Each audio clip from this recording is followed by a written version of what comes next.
अस्सलामुअलैकुम नाजरीन, तारीख की दुनिया में खुश आमदीद। मुझे डॉक्टर अली कहते हैं और आज की वीडियो में हम आपको बताने वाले हैं कि क्या गौतम बुद्ध अल्लाह के नबी थे या फिर कोई वली अल्लाह। उन्होंने जो नबी रहमत सल्लल्लाहु अलैहि वसल्लम की उम्मत के बारे में जो पेशगोइयाँ की थी और सच साबित हुई वो क्या थी।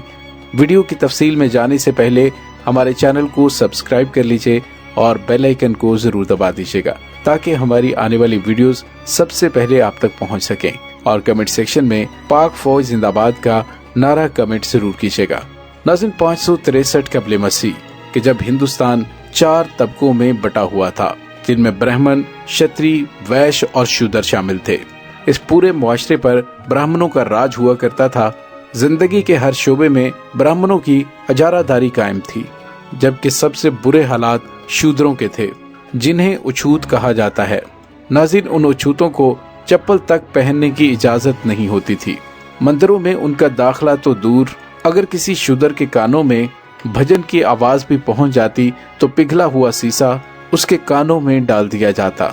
एक शूद्र पर अपने गले में एक हंडिया लेकर घूमना फर्ज था, क्योंकि उसे जमीन पर थूकने तक की इजाजत नहीं होती थी। ऐसे में कदीम हिंदुस्तानी रियासत कबल वस्तु के बादशाह शदोधन के घर एक लड़का पैदा हुआ, जिसका नाम सिद्धार्थ रखा गया। उसकी पैदाइश पर शाही नजूमियों ने एक अजीबोगरीब पेशन गोई की कि या तो ये बच्चा एक बादशाह बनेगा या फिर एक साधु। लेकिन ये जो भी बना, उस वक्त इस दुनिया में इसके जैसा कोई नहीं होगा और रहती दुनिया तक इसका नाम याद रखा जाएगा। बादशाह ने अपने बेटे को एक कामयाब बादशाह बनाने की खातिर उसे दुनिया की तमाम तल्ख हकीकतों से दूर रखा। सिद्धार्थ यानी गौतम बुद्ध के लिए कमल के तालाब बनाए गए, पोशाकें और खुशबुएं बनारस से मंगवाई गईं। उनके रहने के लिए 3 महल थे, एक सर्दी के लिए, एक गर्मी के लिए और एक बरसात के लिए। सैकड़ों गुलाम सिद्धार्थ के इर्द गिर्द मौजूद रहते।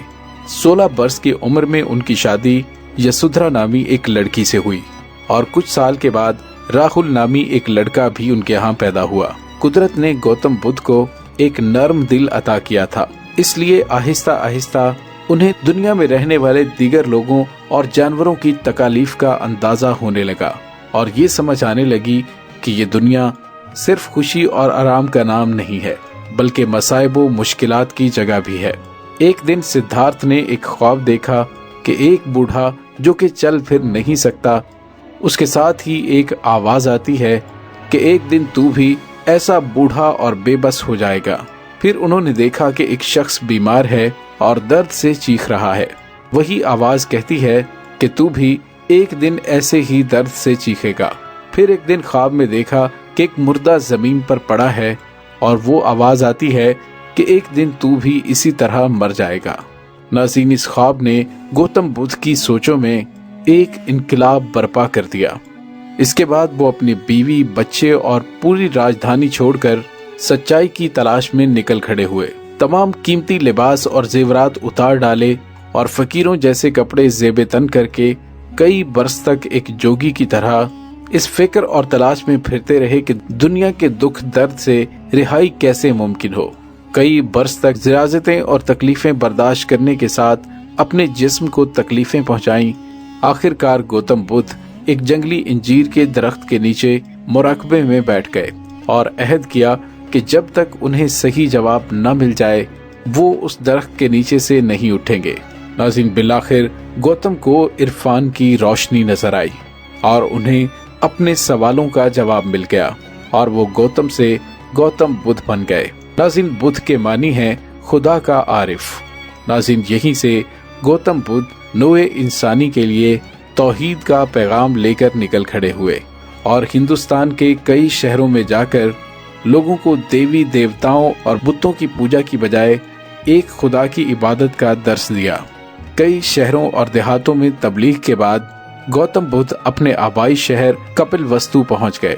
जिस वक्त वो वहां से निकले थे तो एक शहजादे थे, लेकिन जब वापस आए तो उनकी हालत एक फकीर जैसी थी। वहां पर बूढ़े बादशाह यानी उनके वालिद, उनकी बीवी और दूसरी रियाया सबने आपका वाज सुना और उनके चेले बन गए।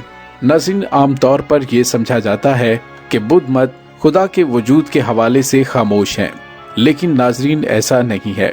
बुद्ध मत की किताबों में खुदावंद का जिक्र वाज़े अल्फाज में मौजूद है, जबकि गौतम बुद्ध की तालीमात में नबी रहमत सल्लल्लाहु अलैहि वसल्लम के ज़हूर के बारे में निशानदही भी मिलती है। गौतम बुद्ध अपनी किताब गॉस्पेल ऑफ बुद्धा उसमें कहते हैं कि मैं पहला बुद्धा नहीं हूँ और ना ही आखिरी हूँ। एक वक्त में एक और बुद्धा इस दुनिया में आएंगे। वो पाक होंगे, ज्यादा रोशन और पुरनूर होंगे और मित्रिया होंगे।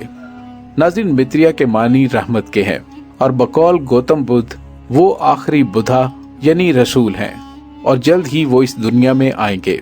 नाज़रीन, इब्तदा में गौतम बुद्ध की तालीमात खालिसतन तौहीद पर मबनी थी, जिसमें मुआशरे के हर तबके को बराबरी हासिल थी। छूत अछूत का कोई नजरिया नहीं था। इसी बिना पर गौतम बुद्ध की तालीमात ने हिंदुस्तान में बहुत ज्यादा तरक्की की और यहाँ से निकलकर नेपाल, चीन, जापान, बर्मा और थाईलैंड तक पहुँच गयी। हजरत अल्लामा इकबाल रहमतुल्लाह अलैह अपनी एक नज्म में फरमाते हैं, कौम ने पैगाम गौतम की जरा परवाह न की, कदर पहचानी न अपने गौहरे एक दाना की, आह बदकिस्मत रहे आवाज़े हक से बेखबर, गाफिल अपने फल की शीरीनी से होता है शजर। नाज़रीन, आहिस्ता आहिस्ता ब्राह्मणों ने बुद्ध मजहब की कामयाबियों को देखते हुए गौतम बुद्ध को विष्णु का अवतार करार देकर उनकी मूर्तियां बनवा दी और जगह जगह पर उनके मंदिर तामीर करवाए।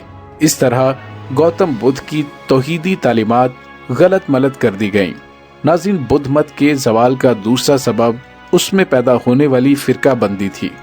इब्तदा में सिर्फ 2 फिरके थे, एक महानी फिरका और दूसरा हनायना फिरका, जबकि आगे चलकर ये फिरके मजीद फिरकों में तकसीम होते चले गए। उनके अकायद एक दूसरे से बिल्कुल जुदा हैं और मुख्तलिफ ममालिक में मुख्तलिफ फिरके पाए जाते हैं। अब आते हैं इस बात की तरफ कि क्या गौतम बुद्ध एक अल्लाह के नबी थे? कुरान पाक में अल्लाह रब्बुल इज्जत ने इरशाद फरमाया है, हर कौम के लिए रसूल है। सूरह यूनुस आयत नंबर 47 और सूरह नमल की आयत नंबर 36 में फरमाया कि हर कौम के लिए हमने रसूल भेजे। फिर सूरह फातिर की आयत नंबर 24 में फरमाया, कोई ऐसी कौम नहीं जिसमें इंतबा करने वाला न आया हो। नाज़रीन, अंबिया अलैहिमुस्सलाम के साथ जुल्किफ्ल नामी एक हस्ती का तज़किरा 2 मरतबा कुरान पाक में बयान हुआ है। मुहद्दिसीन और मुफस्सिरीन कहते हैं कि जुल्किफ्ल अलैहिस्सलाम खुदा के बरगज़ीदा नबी और पैगंबर थे और किसी कौम की हदायत के लिए मबूस फरमाए गए। नाज़रीन, इस बारे में हिफ्ज़ुर रहमान सहवारी कससुल कुरान में इरशाद फरमाते हैं कि बाज़ मुआसिरीन का ख्याल है कि जुल्किफ्ल गौतम बुद्ध का लक़ब है, इसलिए कि उनकी दारुस्सल्तनत का नाम कपिल था, जिनका अरबी तलफ़्फ़ुज़ कफल होगा और अरबी में लफ्ज़ ज़ू साहिब और मालिक के इस्तेमाल होता है, इसलिए यहाँ कपल के मालिक और बादशाह के लिए जुल्कफल कहा गया। मुआसिरीन का ये भी दावा है कि गौतम बुद्ध की असली तालीम तौहीद और हकीकी इस्लाम की ही तालीम थी और उसकी मौजूदा शक्ल सूरत दूसरे अदियानों मज़ाहब की तरह मस्ख कर दी गई। नाज़रीन, सूरह 3 में इरशाद होता है कि कसम है इंजीर की और जैतून की और तूरे सीना की और उस अमन वाले शहर की, यकीनन हमने इंसान को एहसन तकवीम पर खल्क फरमाया। डॉक्टर हमीदुल्लाह इस आयत की तशरीह में लिखते हैं कि अक्सर मुफस्सिरीन इस बात पर मुत्तफिक हैं कि इस आया मुबारका में शहर से मुराद मक्का, कोहे सीना से मुराद हजरत मूसा अलैहिस्सलाम से मंसूब सीनाई पहाड़ और जैतून से हजरत ईसा अलैहिस्सलाम के जबले जैतून की तरफ इशारा है। जहाँ तक इंजीर का ताल्लुक है तो इसका इशारा जंगली इंजीर के दरख्त की तरफ है, जहाँ गौतम बुद्ध को निर्वाण हासिल हुआ था। नाज़रीन, इसके अलावा बहुत से इस्लामी स्कॉलर्स ने गौतम बुद्ध के हवाले से अपनी राय का इजहार किया है। नाज़रीन, गौतम बुद्ध अल्लाह के नबी थे या नहीं, लेकिन ये बात हकीकत है कि उन्होंने अपनी शाहाना जिंदगी को छोड़कर पिसे हुए तबके के लिए आवाज बुलंद की और मजलूमों का साथ देते हुए अल्लाह की वहदानियत की तबलीग की। नाज़रीन, आपकी इस बारे में क्या राय है? कमेंट सेक्शन में अपने ख्यालात का इजहार जरूर कीजिएगा। इसके साथ ही डॉक्टर अली को इजाजत दीजिए। पाक फौज जिंदाबाद, पाकिस्तान पाइंदाबाद, पाकिस्तान के गुमनाम हीरोज को सलाम, अल्लाह वारिस।